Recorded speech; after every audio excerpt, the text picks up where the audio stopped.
Hi everyone. Today we're going to go over Ritchie Valens.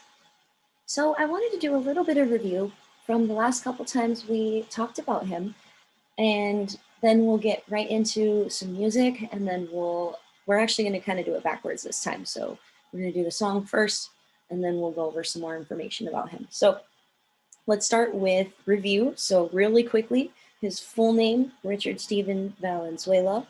He is a singer, songwriter, and guitarist, and the pioneer of the Spanish-speaking rock and roll movement. He was born in Pacoima, listened to mariachi, R&B, flamenco, jump blues, all kinds of different styles, and wanted to learn how to play his own style as early as 5 years old.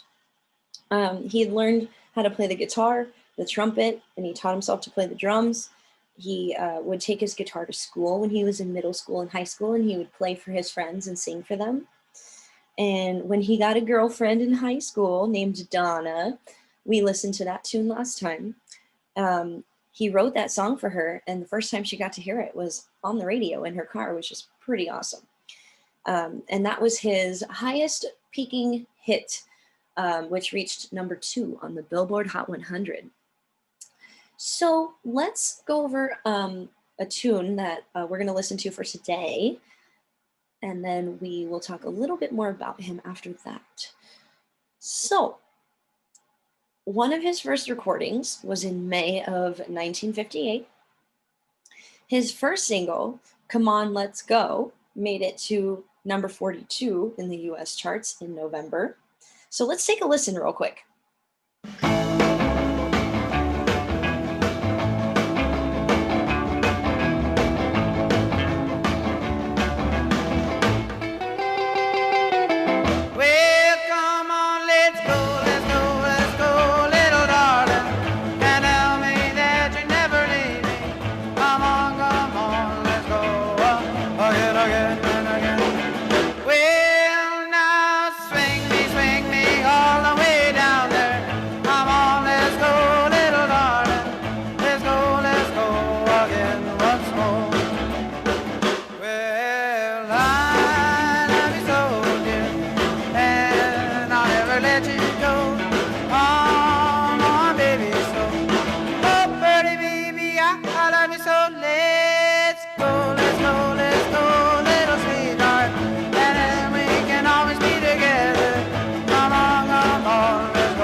That song is so much fun.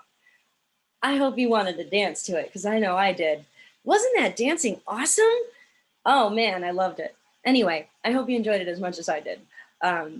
Those backflips and swinging around and dancing and jumping and super cool. Anyway, that was the style of how people would dance back then.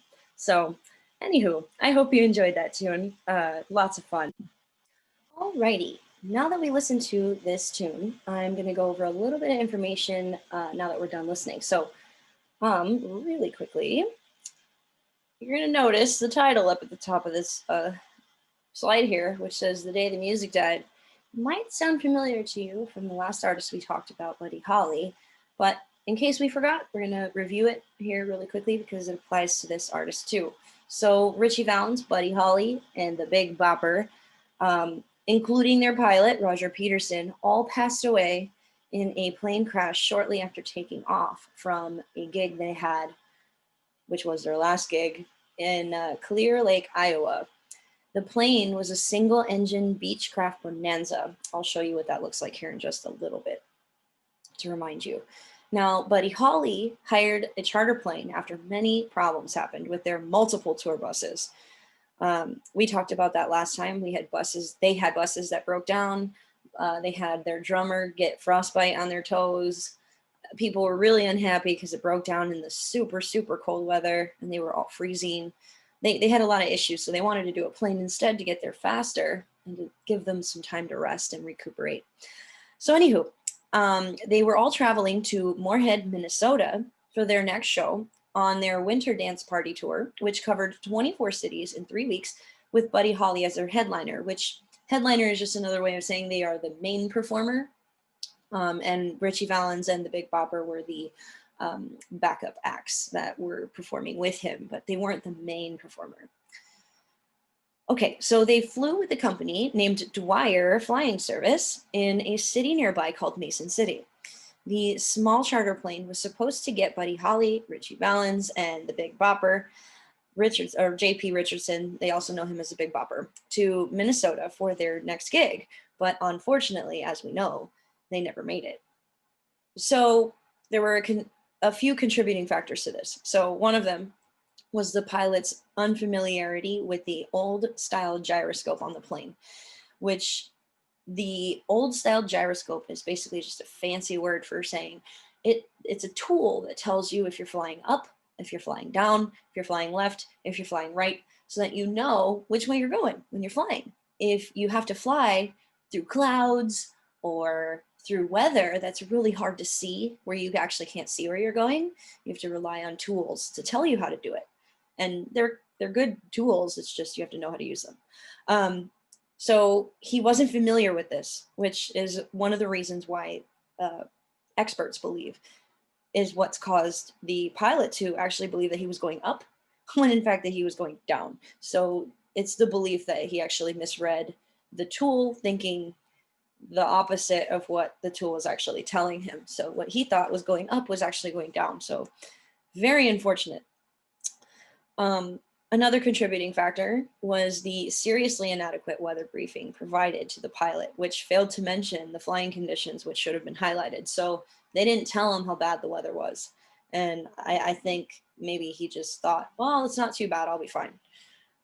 Unfortunately, that didn't work out for them. So I'm going to show you the plane. So really quick reminder, I showed you this when we talked about Buddy Holly, but this is the plane that they flew in. It only held, as you can see, only about 4 people. So it's really small, and you can see how a plane crash with a plane this small could be very, very damaging. So again, same plane we just saw. This is our Beechcraft 35 Bonanza, built in 1947. So again, there were a few problems from the beginning. This particular pilot that they had was only licensed for what they call visual flight rules and not licensed to fly with instrument flight rules because he did not pass his flying test. So that's a fancy way of saying when you fly visual flight rules, they are rules that apply when you are a pilot flying through weather that you can see very easily. When you fly with instrument flight rules, there are rules that they make for you to be able to learn how to use what they call instruments, which is just, again, another way of calling it a tool or a computer or whatever it may be, because the plane has radar, the plane has a compass, the plane has the gyroscope, which tells you if you're going up or down. There are many tools in there to tell you what you need to know in order to fly and get there safely, even if you can't see where you're going. So if you have really bad weather, notice how there's some clouds behind that plane. If you were to fly through that cloud, you can't see, right? So you need the instruments or the tools in the plane to help you get there. So again, same deal. This is why one of the many reasons. Now, the weather to fly was bad enough to not be able to see where they were flying, like I mentioned earlier, and he needed to rely on those instruments to get him there, which he obviously didn't know how to use correctly. Warnings were given, but the pilot flew anyway. So they told him the weather was bad, but I think they just didn't tell him how bad it really was.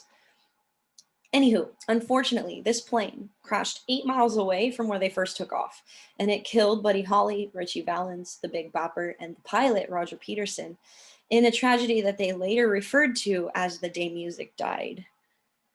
And His girlfriend Donna, unfortunately, had to learn of his passing from reports on TV. I could only imagine how horrible that must be. So this was one of the papers that came out after they passed away. I'm sure you remember seeing Buddy Holly on the left. We learned about him last time. Ritchie Valens, and then the Big Bopper. So the Big Bopper wasn't as popular as our friends Ritchie Valens and Buddy Holly. However, him being with them on the plane made him, I feel like, a little bit more famous. So just wanted to show you a couple more photos of them all together at like performances they did together. The one on the right hand side and the one on the left is just obviously labeling who they are and who passed away. So it's very unfortunate, but anywho, I hope you enjoyed this particular lesson. The music was lots of fun, and I'm sorry we ended on a somewhat sad note, but we always got to talk about their life from the beginning to the end. So yeah, he still made a huge contribution to music, and I feel like they all would have really influenced the way music sounded today, even if they were able to have still made it and not had that plane crash. But anywho, thank you for listening, and I will see you next time.